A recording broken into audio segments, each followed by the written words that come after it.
Welcome to Coruzant Technologies, home of the Digital Executive Podcast. Welcome to the Digital Executive. Today's guest is Jess Ponce. Jess Ponce is best known for working with top actors, actresses, and TV professionals where he teaches these personalities how to be the best version of themselves. When was the last time you saw somebody stumble on camera? They didn't have Jess's guidance.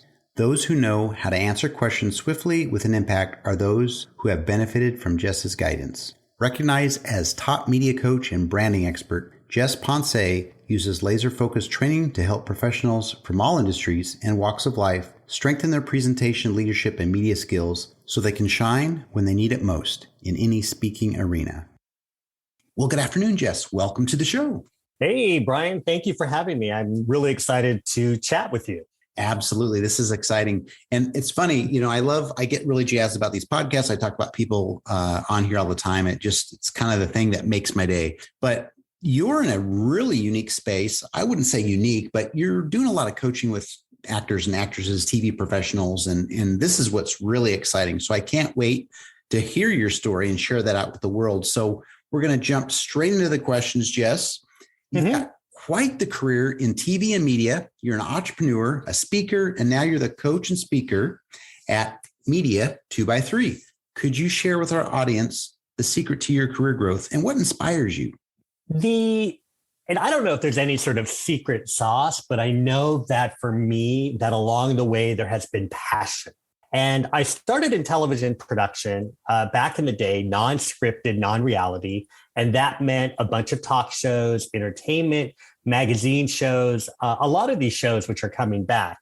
And at the time as a PA and then growing up and being a producer, I discovered that I had a real knack and a real passion in working with hosts and also guests. So behind the scenes, there are all kinds of different things. There are writers, there are crew people, there are directors of photography, regular directors, there's all these people.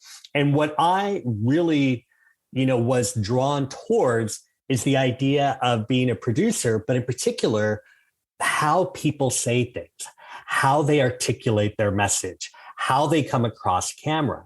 And that eventually led me to then work on helping to coach people on their presence, on their messaging, and their branding.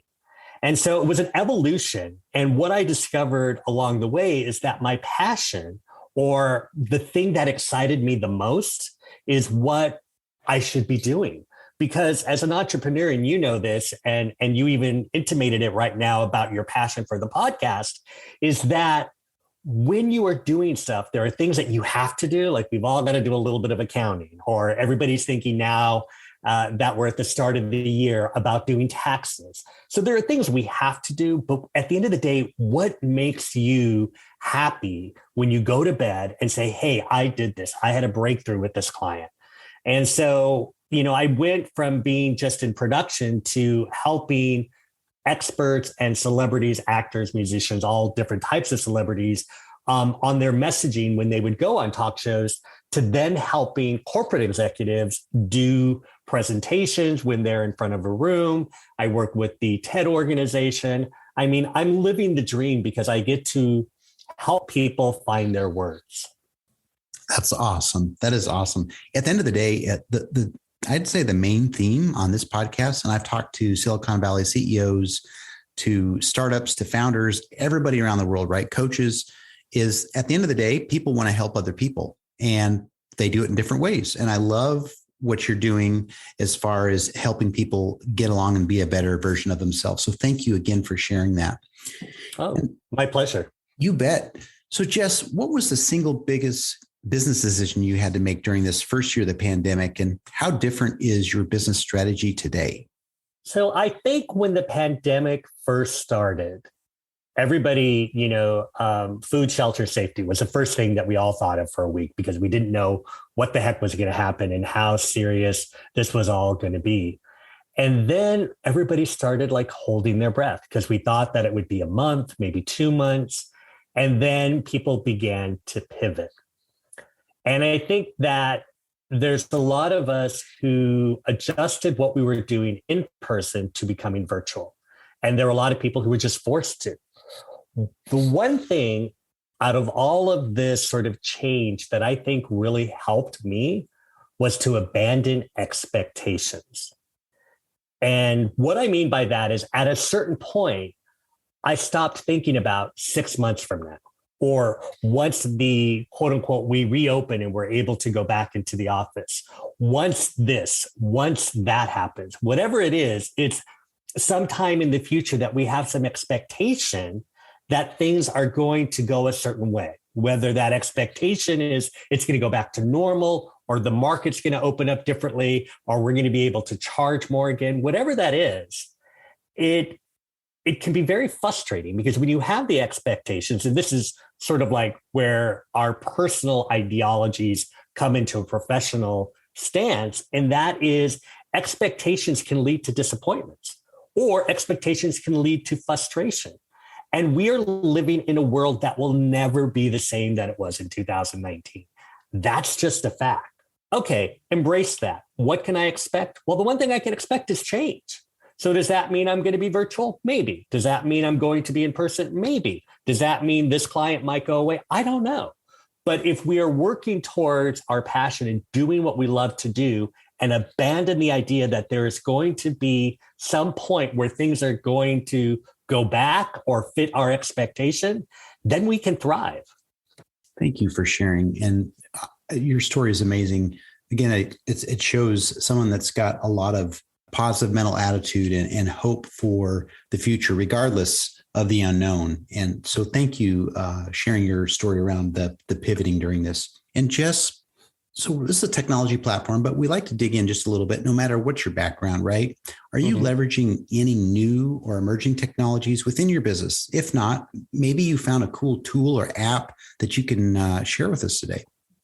By nature of working in what was first television and now just media content on a wider level, I've always had to look at what is the platform that I'm using for video. So I'm going to answer this question with that lens in mind. There are early adopters, and then there's me. Okay. So there are people who've been out there and who explore all of these different technologies and video streaming and all of these different ways that things happen. I actually happen to be interested in and also in the game of looking at what is popular. How are people consuming their media? So I think the thing that for me is and I'm answering the question in sort of a backwards way here, is how video and how presentation and how the messaging of our brands get out there into the world. And so for me, the technology has been social media for several years, and studying how these different platforms work, whether that is Instagram stories, Instagram posts, Instagram Live, LinkedIn Live, TikTok, and all of these various different things. And one thing that for me personally that I found that I really enjoyed in a different way, because I don't think originally it was a business platform, is Instagram. And in particular, Instagram stories. Because for me, being able to show a little bit of my personality, even if it's a dancing video, which I actually do in workshops, because when we communicate and we express ourselves, we do that best when we are in our bodies. And so by kind of putting to practice and revealing myself through using Instagram stories, I feel like I have been able to sort of walk the walk, talk the talk, and put myself out there. So in short, the technology that I have been capitalizing is social media. And the one that I have loved the most happens to be using the video platform on Instagram. That's awesome. And I'll definitely share my little thoughts there is where I kind of get into that is, again, on the phone, Instagram, those things are really fun to me. And it kind of makes you a videographer, producer, actor, all in one. And I kind of like that little package. So thank you for sharing that. Absolutely. Yes. Last question here. Can you share something from your career experience that might be helpful for those looking to grow their career in coaching or entrepreneurship? Be personable. I think that for me, and I tell this story, and if anybody who knows me has heard this story, but it's very true. My career began back when I was 7 years old on the playground, where I was what are you at that point? First, second grade. And I had to go to the big area, the big kids area where we have recess because our bathrooms were being cleaned. And so I run into this big school I run into the area where the big kids play and was called over by a group of girls. And one of them said, "What's your name?" And I said, "My name is Jess Ponce." And then they laughed. A second girl said, "What's your name?" And again, I said, "Jess Ponce," and they laughed. A third time, another girl said, "What's your name?" And then somebody else replied with a very pronounced lisp, "His name is Jess Ponce." And I knew that I had a lisp and I could be made fun of in a million different ways, but to criticize or to make me feel bad about speaking was like taking air from me.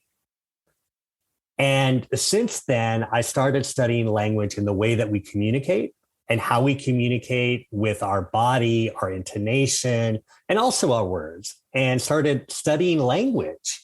Because even today, I won't say "excuse me," which I say very slowly. I will say "pardon me." So I started like crafting creative ways to not use the S sound. And the reason I'm sharing this story is for two impacts. One is that whatever happens to us that might be considered something that can set us back is probably something that's going to be our greatest strength. And number two, if you are able to express a vulnerability with somebody you are trying to help, you will gain more respect and more connection with them. Because if your job is to help other people, they want to know that you've lived that experience. I love that. That story resonates with me down to the core, down to my core, my heart. Thank you. You're right. People trust you when you can share something that intimate about yourself, a challenge that you had gone through. That's just awesome. So thank Absolutely. you for sharing that, Jess. Awesome. You are welcome. Jess, it was a pleasure having you on today, and I look forward to speaking with you real soon. Oh, thank you very much, Brian. I appreciate it, and have a wonderful rest of your day. Bye for now.